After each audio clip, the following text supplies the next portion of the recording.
Awesome. Well, I'm just hit record here, so we're good to go. Everyone, welcome to the show. I've got Evan Carmichael. If you haven't heard of him, I guarantee just go on YouTube. He's got 2 million subscribers. He's got one of the biggest YouTube channels for personal development, entrepreneurial success stories. And dude, I just really appreciate you taking the time to come on here today and share your wisdom and experience with everyone. And you're just like a machine. Like I just mentioned before when we got on, you're just back-to-back interviews. You're probably like, I'd say Gary V might be tied with your hustle, I'd say. So well, I mean, that's an honor to be, put in that same phrase. But yeah, Thursdays are always nuts for me. We're recording this on a Thursday.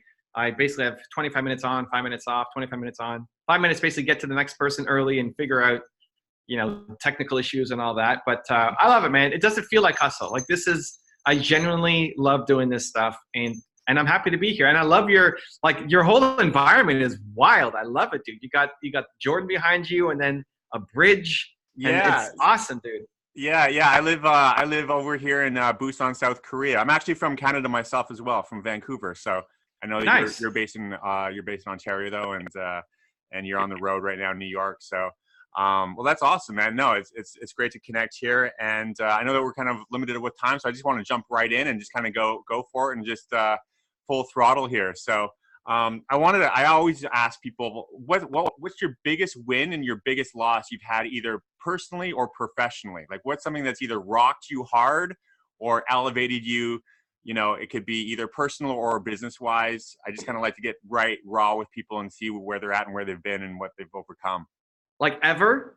Like ever. Like it could be like ever. It could be like your first breakup in junior high school or high school, or it could be when you first hit 1 million subscribers on YouTube. Like anywhere you want to go with it. Yeah, I think the answer to that question is actually the same scenario. Like I think your purpose comes from your pain. I think the thing that you struggled with the most in life becomes the thing that you want to help other people with for life.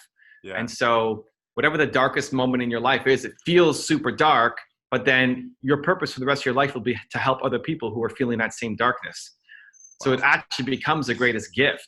So for me, taking me back, I'm 19 years old, maybe 20. I have my first business. I'm struggling. I'm not making any money, $300 a month. Feeling worthless as a human, like waking up and doing the same hustle. I'm working hard, but just not getting any results. Yeah. And was too embarrassed and ashamed to tell my friends that I was struggling. I told them I'm living the entrepreneur life and I'm hustling and I just don't have time to come out, but really like $20 for pizza and beer was too much for me. And then there was one point, the worst day of my life, to your question, was I quit on my business partner. It was a family Thanksgiving or something, and I'm talking to my partner on the phone, and just nothing we do was working. It was just failure after failure after failure, and I'm working my face off, and it's just not working. And so I quit. I need to feel like I'm a valuable human being somewhere, that my time is like being spent on something that's helping somebody some way. Yeah. And I told him that I quit, and then I hung up the phone and cried, coming out of my nose, my eyes. It's just the worst day of my life. And then I woke up the next day and I said, I can't quit.